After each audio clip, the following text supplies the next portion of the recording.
Shalom. It's your brother Samad coming to you once again with another lesson, giving all praise, honor, and glory to Yahweh by Shem Yahweh Shai. And double honors to the elders and apostles of Great Millstone. Peace and blessings to the elect. Alright, so just leaving camp with the brothers, and I kind of wanted to just do a quick little in transit lesson. Briefly talking about, something that me and the brothers having a conversation on before camp, a little bit after, was just going into self-improvement and building yourself up a little bit, essentially just to have a better defense, because we are playing defense. Essentially what we're doing in this world as believers of Yahweh B'Shem Yahweh Shai is we're on constant defense. The Lord is the one that is playing offense, but we're on defense, meaning we're trying to defend ourselves against the wickedness of this world, Esau, his pollutions, as well as just trying to stay afloat in this truth. We're trying not to Salaki. I'm trying to merge overs. I don't know why people are driving like it is. Essentially trying not to allow our spirits to wither away into this world. Right? So, with that being said, what we should do, what we ought to do, is to have a better sense of self-improvement. Right? The Most High is building us up to be future rulers, governors, kings, gods, if you will, of the earth in the very near future, because we're going to be joint heirs with Yahweh Shai. So he's building us up now, essentially to build character, strength of mind, spirit, to know right from wrong, to put off weakness, to put off wickedness in a wicked world. So basically, to choose righteousness in a world where righteousness is essentially ostracized. To be condemned, to be mocked, ridiculed, all for the sake and glory of truth, power, right? Reality. For what's right and wrong, right? Having conviction. And in this walk, we're going to have choices that we have to make.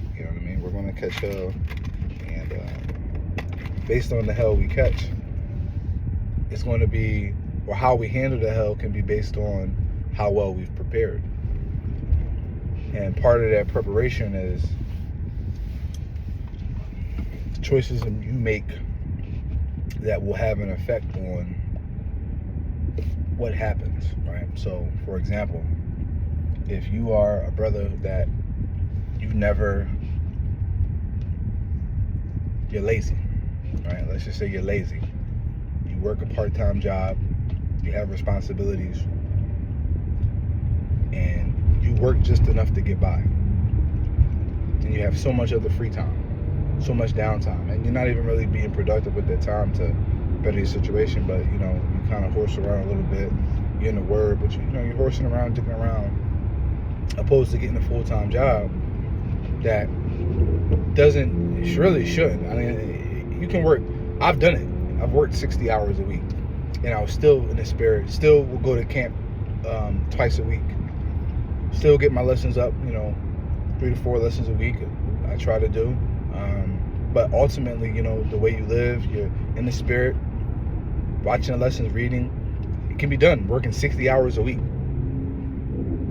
It can be done. And it's not hard. It's not strenuous. When you find your balance. So that's the key point, is to find your balance. But like I said, if you're a brother that's lazy and you only working just enough to get by, well, guess what? If you're consistently working enough just to get by and you have no means of savings or emergency funds, because money is a defense, all right? And when you have a little bit of money, I'm not saying you have millions of dollars, but not even tens of thousands of dollars saved up. But if you have a couple thousand, a few thousand tucked away, I can tell you from personal experience, having some money put up, it gives you a peace of mind. And when I say peace of mind, I don't mean like in a sense where you trust in this money, but it gives you a peace of mind, meaning when you don't have, because money is a defense, right? We live in a world where without money, you cannot live. It's just reality. If you don't have money, you cannot live in this world. Everything costs money. Food, water, shelter, clothing, heat, air conditioning. Everything costs money. To travel costs money. You can't even get on public transportation without having some kind of money. So where are you going to get free water? You know what I mean? How are you going to shower? So you have to have some kind of money in this truth, right? Or I should just say a stream of income, I should say, a source of income. When you have a little bit of money put up, you don't have to worry about money. You can focus on other avenues of your life. Self-improvement, fitness and health, education, studying, learning more, going out more, producing more in the truth, in the works. But when you are struggling and stressing and worried about how this bill's going to get paid, you got debts over the roof, you got you're at the verge of eviction and getting kicked out of your apartment, your license is threatening to get suspended, all these different things that will ruin your quality of life. Now you have to sit, you're constantly thinking about money. You're constantly thinking about, how can I get money? What can I do for money? How can I get money? What can I do for money? That you're not really focusing on what's important, which is the Lord, and doing and bettering yourself for the Lord.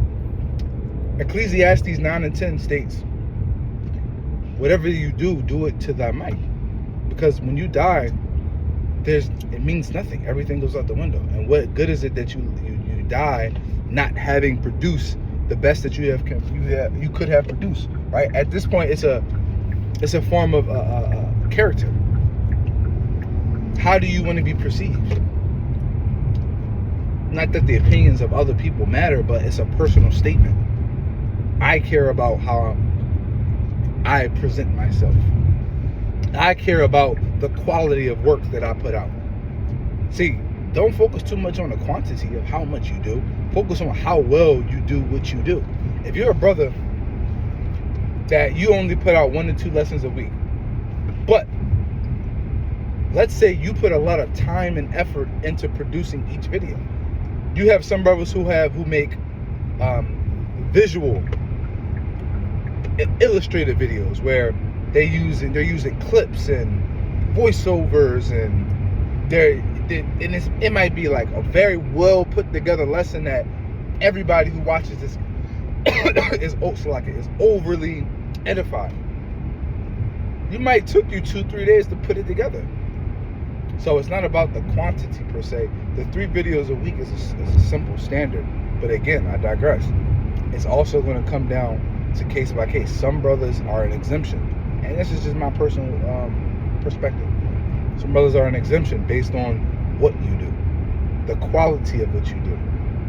I don't expect you to put out quality, illustrative, in-depth lessons and visuals that truly edify and enlighten the elect, like myself, somebody, or the hopeful elect, someone like myself, that this is a video I'm going to go back and watch 2-3 times.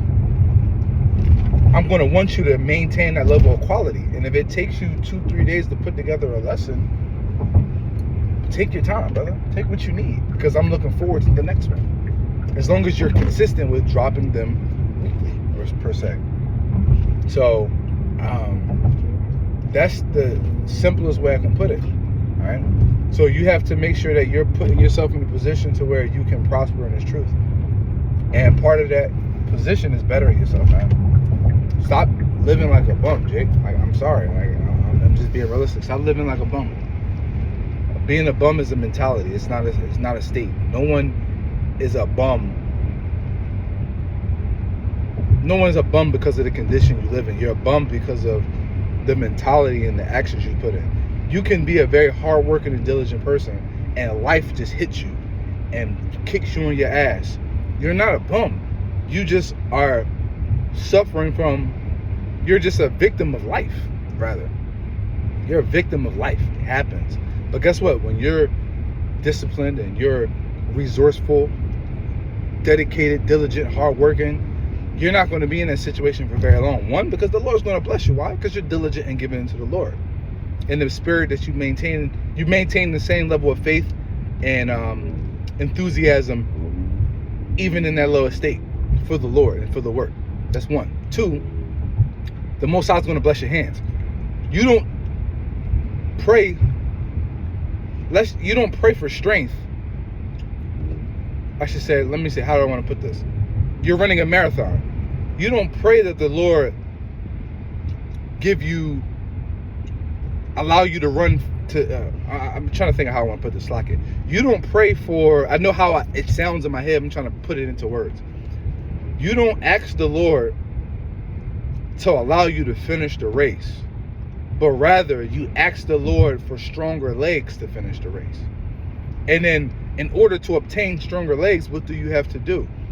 You go and you train your legs, and the Lord will give you the strength and your legs through your training. Because some people train and see no results. This is reality of the gym. You have people who were training for years and they see no results. They don't see an increase in strength and they don't see a change in their physique.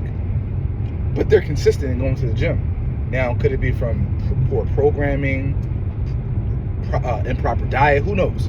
But the most general understanding is that if you ask the Lord to bless your hands and your actions, and you actually go out there and you put the work in, the Most High will bless your actions. He will bless your hands. Joshua 1:8-9 clearly states this. So we continually strive to be better for the Lord, so that what the Lord can then bless us in our situation, so that we can produce more for the Lord. Less stress equals more production, better quality of life. That's simple as that. All right, so that's pretty much the general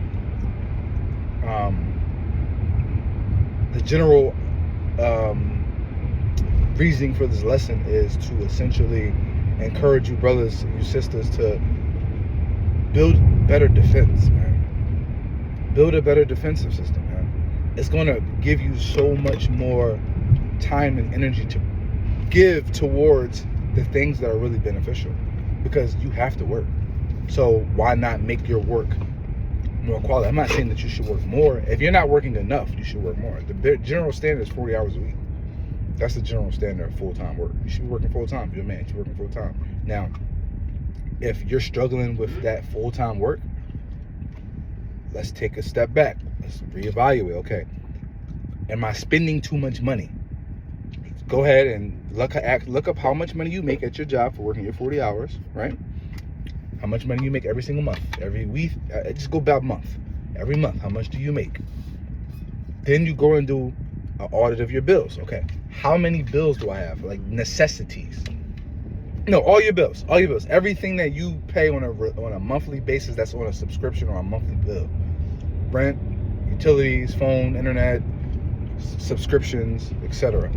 And then you can allocate food in there, right? Or you can budget food. Then you take that bills and you see how much. Okay, I have $500 a month left over after paying my bills, but I don't have $500 left over, because now you look at everything else you spent: entertainment, eating out, Target, Walmart, this, that, then third. Then you take all that shit and you say, okay, I can cut this out. I can cut back on this. I'm gonna start shopping and cooking my meals and meal prepping and doing this, and then you'll be able to save more money. And now you can put up a few $100s every single month for a contingency fund for when shit hits the fan, when shit go wrong. You might not always have 100% of, but you have something, right? If you got $2,000 in the bank, but some shit go wrong in your house and it costs you $2,500. Well, instead of you having to come up with $2,500 and stressing and struggling, because that's a lot of money to come up with in a short amount of time, you only got to come up with $500. You could probably borrow that from the brothers, and you're less of a burden unto brothers, right? That's another thing I didn't really touch on, but that's a whole topic for itself. You want to be able to not only be less of a burden to brothers, but you also want to be an extending hand to brothers in the case that they need. But if you're always in need and struggling yourself, and you can never be a financial help for brothers, because that's a lot of times that's the kind of help we're going to need in this world, is financial. A lot of our problems can be solved financially. A lot of our problems, unless you're dealing with an ailment of health, most of your problems can be solved financially. So being a better steward over your money. Now, if your bills are more than how much you make, or just about breaking even of how much you make, and that's just, it is what it is. The area you live in a decent area. Food and gas is just, you're breaking even. Then you might want to consider either trying to find a higher paying job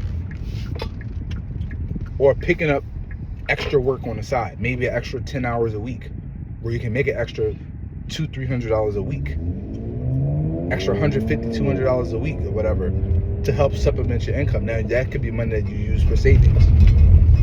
And that could be either getting a second part-time job, maybe 1 day a week, 2 days a week, 5 hours a day, or it could be at work, Uber Eats, DoorDash, whatever, Instacart, a few hours a day, a couple days a week, make an extra $100-200 a week, cool. You're out of the red, all right? It's a very important topic the brothers don't really talk about, because we don't emphasize money, but it's important because you have to have money in order to live in this truth, to live in this world. And if you are constantly struggling with financial issues, you're not going to be able to, you're going to be thinking about that consistently, to where you're not going to be able to give the Lord what he needs. All right. Scriptures say, do good to thyself and give the Lord his due offering. According to thy ability, do good to thyself. Do good for yourself, man. Treat yourself a little here and there. Get in the gym. Groom yourself. Get some new clothes that don't got holes in them and stains on them. You know what I mean? Wash your clothes, shower. But always give the Lord his due praise. Always give the Lord his due offering. Always pray. Always be in the spirit. Follow the law, statutes, commandments to the best of your ability. Go out to camp. Do your lessons. Be consistently getting better with the Lord, and then your life will be easier. I truly believe that. So I think that's pretty much the point. Lord willing, this video was edifying to you brothers and your sisters. Till next time, shalom.